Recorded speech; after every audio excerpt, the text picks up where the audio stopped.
ఎప్పటికప్పుడు సరికొత్త ఆలోచనలతో లేటెస్ట్ టెక్నాలజీని అభివృద్ధి పరుచుకుంటూ కొత్త కొత్త ఆవిష్కరణలు చేస్తూ ఉన్నారు మన రాష్ట్ర ముఖ్యమంత్రి వర్యులు శ్రీ నారా చంద్రబాబు నాయుడు గారు. రాష్ట్రానికి ఒక దిక్సూచి, శరవేగంగా అభివృద్ధి పనులు చేస్తూ రానున్న తరాలకు మంచి భవిష్యత్తును, స్వర్ణాంధ్రని అందించడమే లక్ష్యం. అమరజీవి శ్రీ పొట్టి శ్రీరాములు గారి ఆత్మార్పణ దినం సందర్భంగా రాష్ట్ర ముఖ్యమంత్రి వర్యులు శ్రీ నారా చంద్రబాబు నాయుడు గారి సందేశం ఇప్పుడు.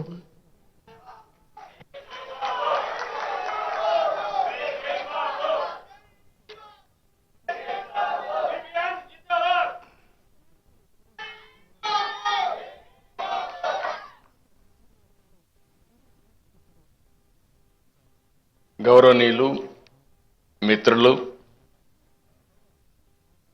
ఆంధ్రప్రదేశ్ రాష్ట్ర ఉప ముఖ్యమంత్రి శ్రీ కొండదెల పవన్ కళ్యాణ్ గారు, వేదికపై ఉన్న సహచర మంత్రివర్గ సభ్యులు, వేదికపై ఉన్నటువంటి గౌరవ ప్రజాప్రతినిధులు, పార్లమెంట్ సభ్యులు, శాసనసభ్యులు, అదేవిధంగా వివిధ కార్పొరేషన్ చైర్మన్లు అందరికి కూడా మనస్ఫూర్తిగా ఈరోజు ఈ కార్యక్రమానికి, ఒక పవిత్రమైన కార్యక్రమానికి చేసిన సోదరులందరికీ పేరు పేరున మనస్ఫూర్తిగా నమస్కారాలు, అభినందనలు, శుభాభినందనలు. ప్రతిరోజు ఒక ముఖ్యమైనప్పటికీ ఈ రోజుకు ఒక ప్రత్యేకత ఉంది. ఈరోజు మనం అందరం, తెలుగు వారందరం కూడా గర్వంగా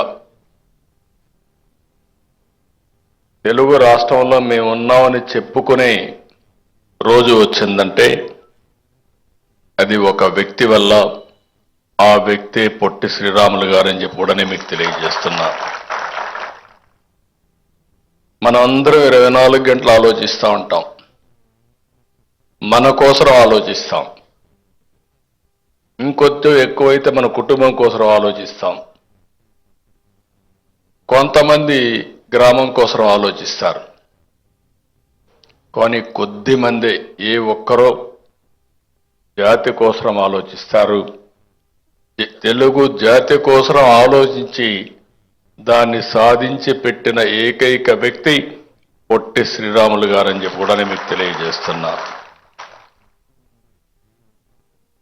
అయితే జరిగిన సంఘటన ఇప్పుడే ఒక ఫిల్మ్ చూపించారు. ఒక మనిషి ఒకటి సాధించాలంటే ఎన్ని అవస్థలు పడాలనో ఆ ఫిల్మ్లో చాలా స్పష్టంగా చూపించే పరిస్థితి వచ్చింది. 58 రోజులు ఉదయం బ్రేక్ఫాస్ట్ చేసి మధ్యాహ్నం భోజనం చేయకపోతే తట్టుకోలేం.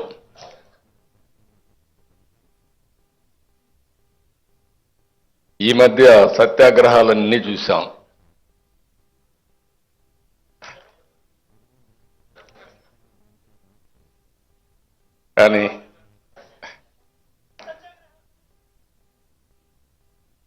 కానీ ఒక సంకల్పం, ఆ సంకల్ప సిద్ధి కోసం త్యాగం చేసిన ఏకైక నాయకుడు పొట్టి శ్రీరాములు గారు. అందుకే పొట్టి శ్రీరాములు గారు అమరజీవి అయ్యారు. ఆయన ఆత్మార్పణ ఈరోజు దేశం మొత్తం భాషా ప్రయుక్త రాష్ట్రాల ఏర్పాటుకు దోహదం చేసింది. ఒక వ్యక్తి యొక్క త్యాగం, ఆ త్యాగం కూడా చేయకుండా ఇచ్చుంటే చాలా బాగుండేది. కానీ ఆయన సంకల్పం చూసినప్పుడు మీరు ఎన్ని విధాలా ఇది చేసినా పర్వాలేదు, నా సంకల్పం కోసం ఒకవేళ ఓసారి అనుకుంటాం, బతికుండి సాధించలేకపోతే నేను చచ్చిపోయిన తర్వాత అయినా గుర్తుపెట్టుకుంటారనే ఉద్దేశంతో ఆయన ఆ రోజు త్యాగం చేసి సాధించి పెట్టాడు మనకు. ఓసారి చాలా బాధేస్తుంది అవన్నీ చూసినప్పుడు. ఒక మంచి చేస్తే చాలా ఇబ్బందులు కూడా ఉంటాయి. ఆయనకు తప్పలా. కడానాన్ని 58 రోజులు చేస్తే ఒక్క ప్రకాశం పంతులో ఒకరిద్దరు తప్ప ఎవరు పోలేదంటే, తర్వాత ఆయన చనిపోయిన తర్వాత అంత దారుణంగా చనిపోతే కనీసం ఆయన్ని తీసుకుపోవడానికి మనుషులు రాలేదు, కాడి మొయ్యడానికి మనుషులు రాలేదంటే ఎంత భయమైన భయంకరమైన పరిస్థితులు ఉన్నాయో మనం గుర్తుపెట్టుకోవాల్సిన అవసరం